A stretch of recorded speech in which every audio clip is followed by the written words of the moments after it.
साहब के काशीराम साहब के कोट से शुरू कर रहा हूँ। साहब काशीराम का एक कोट है जिसमें वो कहा करते थे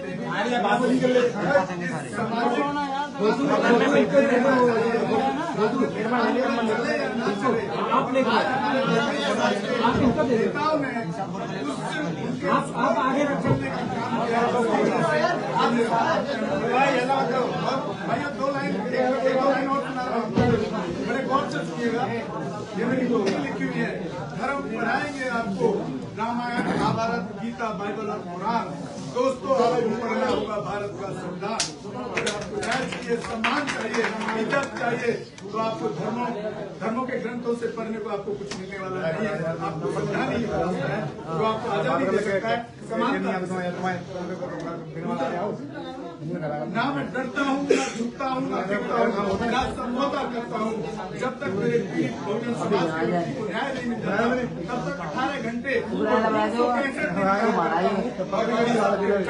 संविधान पर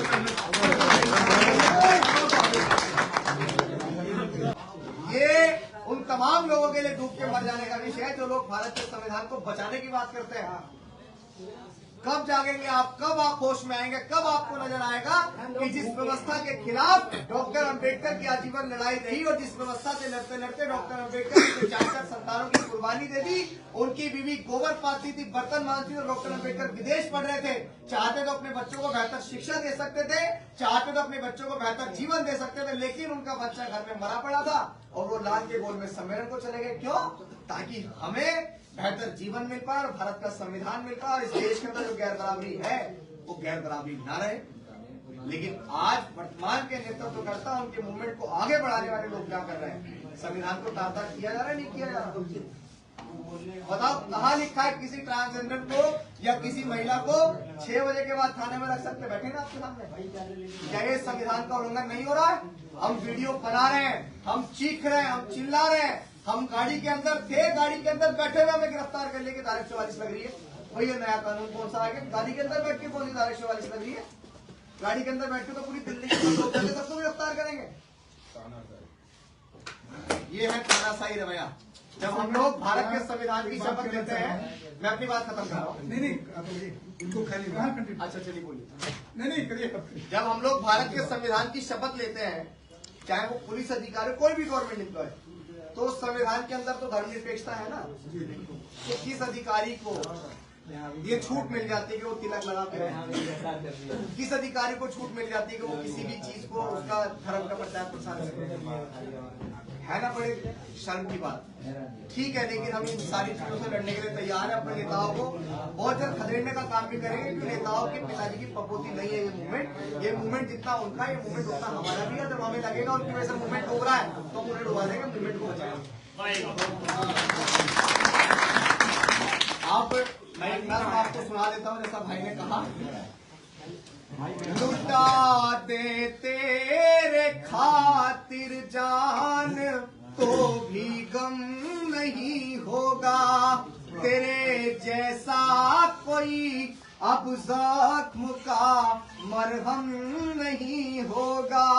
लुटा दे तेरे खातिर जान तो भी गम नहीं होगा, तेरे जैसा कोई अब जख्म का मरहम नहीं होगा।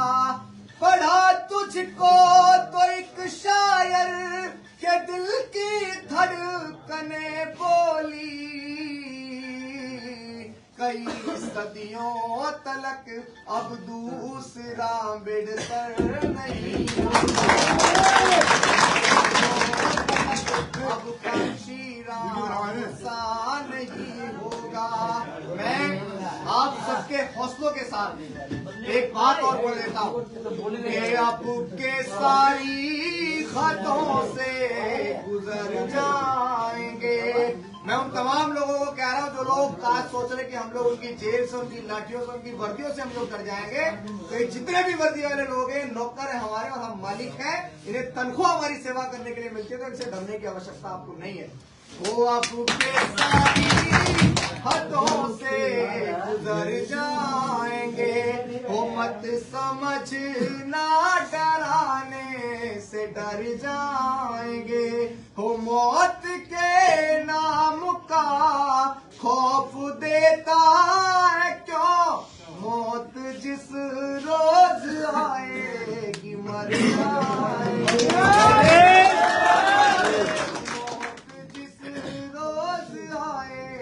मर जाएंगे।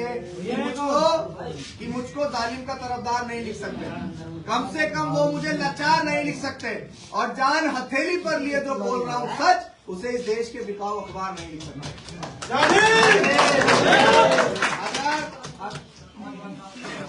अगर बहुत सारे लोगों का ये दिमाग खराब हो गया हो कि भाई हम लोग कमजोर हैं, या बहुत सारे लोगों का ये दिमाग खराब हो गया हो कि वो हमारे साथ जो करेंगे हम सारी चीजें शांत रहेंगे, तो भीमा कोरेगांव को याद कर लेना।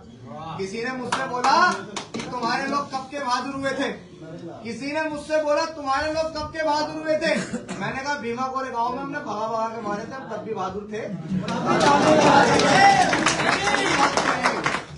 संविधान हमारे बाप ने लिखा है, इसीलिए हम चुप हैं, वरना किसी भी दीवार में, किसी भी गेट में, किसी भी जेल में इतनी हैसियत और औकात नहीं है कि वो हमें इतने शांतिपूर्ण तरीके से यहाँ रोक ले। अगर हमें किसी ने रोका है तो पुलिस ने नहीं रोका, अगर हमें किसी ने रोका है तो किसी के दबाव ने नहीं रोका, हमें अगर किसी ने रोका है तो हमारे बाप के लिखे भारत के संविधान ने रोका है। किसी की हैसियत और औकात नहीं कोई हमें रोक ले।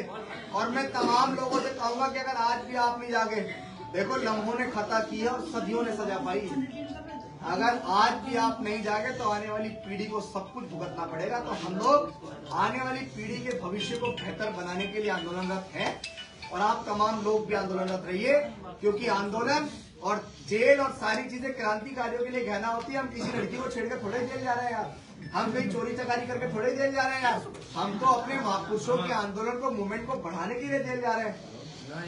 गर्व से कहते हैं भाई ऐसी जेल 100,000 बार हमें मुबारक है जो हमारे महापुरुषों की विरासत को आगे बढ़ाने में है। बहुत बहुत धन्यवाद, बहुत बहुत साधुवाद। जय भीम, जय भारत। अच्छा एक शायरी, एक लास्ट शायरी बोलेगा, तमाम लोगों का वो रहता है, इसी से पूरे देश में एक पहचान मेरे से छोटे से कार्यकर्ता को मिली कि हम अम्बेडकरवादी है बेटा, कि हम अम्बेडकरवादी है बेटा। जिस दिन औकात पे आ गए ना तो तुम्हारी सारी गर्मी झाड़ देंगे, और बाबा साहेब को गाली मत देना दोबारा, इस संविधान को बदलने की बात मत करना दोबारा, वरना हम भी कानून भूल गए ना तो जितनी तुम्हारी लंबाई है उतना जमीन में गाड़ दोगे।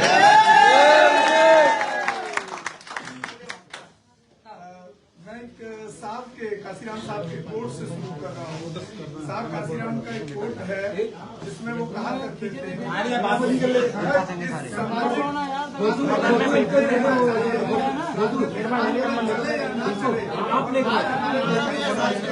नेताओं ने आप आगे रखने का काम किया।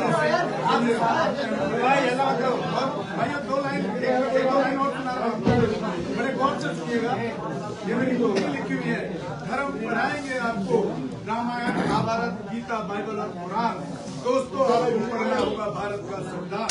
अगर आपको न्याय चाहिए, सम्मान चाहिए, इज्जत चाहिए, तो आपको धर्मों के ग्रंथों से पढ़ने को आपको कुछ मिलने वाला नहीं है। आपको संविधान ही है जो आपको आजादी दे सकता है, समानता। ना मैं डरता हूँ, ना झुकता हूँ, ना गिरता हूँ, ना समझौता करता हूँ। जब तक मेरे पीड़ित बहुजन समाज के व्यक्ति को न्याय नहीं मिल जाता, तब तक 18 घंटे संविधान पर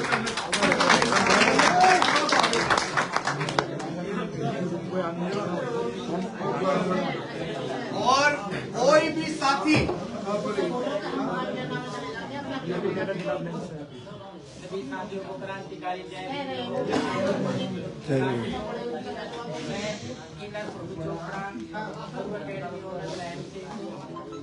और जो बहन डॉक्टर के साथ जो अत्याचार हो है आप लोगों को सबको पता है।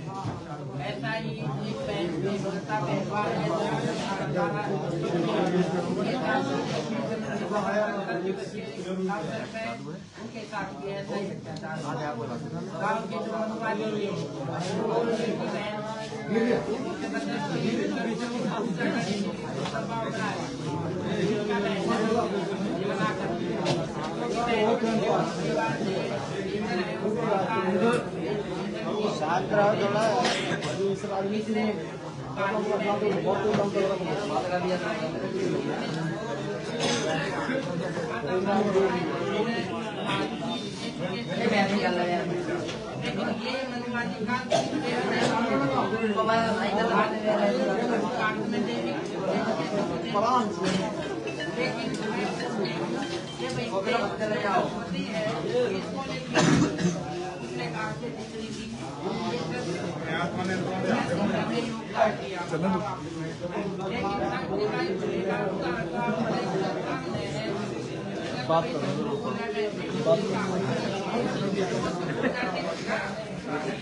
साथियों, जो साथी देख रहे हैं इस वीडियो को ज़्यादा से ज़्यादा शेयर करें। ट्रांसजेंडर हैं सोनू चोपड़ा जी, हरियाणा से। देखिए, इस लड़ाई को लड़ने के लिए आई हैं इतनी दूर से। उनको भी डिटेन किया गया, अभी तक छोड़ा नहीं गया है। और ये पूरा जो मंजर आप देख रहे हैं अभी, ये पूरा मंजर नरेला थाने का है। और 11 बजे से ये लोग डिटेन्ड हैं, अभी तक पुलिस नहीं छोड़ रही है। और इनमें से कोई ऐसा नहीं है जिसने धारा 144 का उल्लंघन किया हो। एक एक करके सड़क चलते लोगों को उठाया है।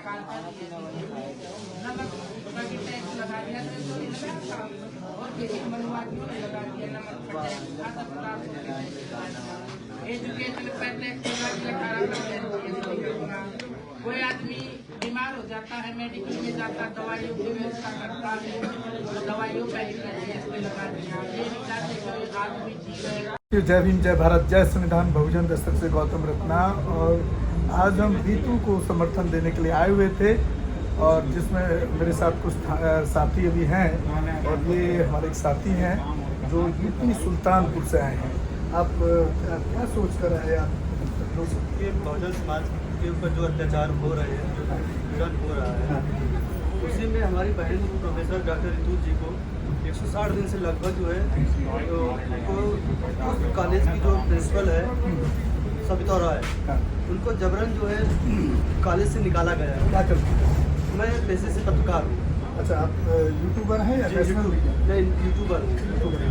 तो इतनी दूर से चल के किसी ने आपको कुछ किराया भाड़ा, जैसे कि ये सरकार आरोप लगाती है कि जो बहुजन पत्रकार हैं उनको एक फंडिंग होती है, पैसा मिलता है, इसलिए वो ऐसे प्रोग्रामों को सोशल मीडिया पर डालते हैं। मैं जो ये कहती है सरकारें, जो RSS या बीजेपी के लोग जो आरोप लगाते हैं, ऐसा कुछ नहीं है। हमारा जो बहुजन समाज है 85% है।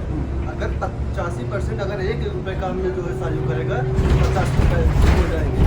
तो कहने का मतलब है जो ये आरोप न लगाएं। मेरा समाज इतना अभी कमज़ोर नहीं हुआ है कि जो हमको जो लड़ाई खुद से नहीं लड़ सकते, खुद नहीं लड़ सकते।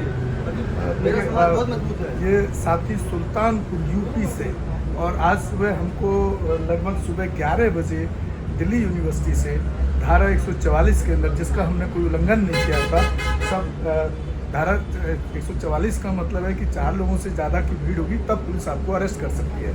लेकिन वहाँ पर हम लोग सब सिंगल थे। सिंगल आदमी को भी ज़बरदस्ती पुलिस ने उठा करके और जेल थाने में बंद करने का काम किया। गिरफ्तारी कर ली गई सुबह 11 बजे, और 11 बजे से अब आप देख लीजिए कितना टाइम हो रहा है। अब हमको छोड़ा गया है, और आर्थिक हालात भी इतने अच्छे नहीं है कि भाई हम टैक्सी, या जो सुल्तानपुर से शख्स हैं वो भी इतने आर्थिक हालात में हमको नहीं लगते हैं, हम खुद भी नहीं हैं कि हम यहाँ से कोई टैक्सी करके चले जाएं या ऑटो करके चले जाएं। और मेरे साथ में एक भाई और बैठे हैं। आप कहाँ से हैं? मैं आजमगढ़ से आया हूँ। देखिए, इतनी दूर से आजमगढ़ से प्रोफेसर रीतू को समर्थन देने के लिए आए हुए हैं। तो और बस से हम सफ़र कर रहे हैं। इन हालातों में भी हम समाज की लड़ाई लड़ रहे हैं। मैं उम्मीद करता हूँ कि आप लोग इस तरह के आंदोलनों को आप सहयोग करें और समर्थन करें। एक साथी और हैं, देखिए ये मैं मिलवा रहा हूँ अभी इनसे आपको। ये बिहार से हैं। आइए यहाँ देखिए, ये बिहार से आए हैं। कौन सा जिला है आपका बिहार का? बेगूसराय। मतलब पूरे देश के जीतू के समर्थन में पूरा जन सैलाब जो उमड़ा और वहाँ का पुलिस प्रशासन के हाथ पैर फूल गए। एक एक करके आदमी को डिटेन किया गया, वहाँ इकट्ठे नहीं होने दिया गया। और पूरे दिन थाने का जो एक्सपीरियंस है बहुत गंदा है। पुलिस की जो भाषा थी बहुत ही बदतमीजी वाली थी।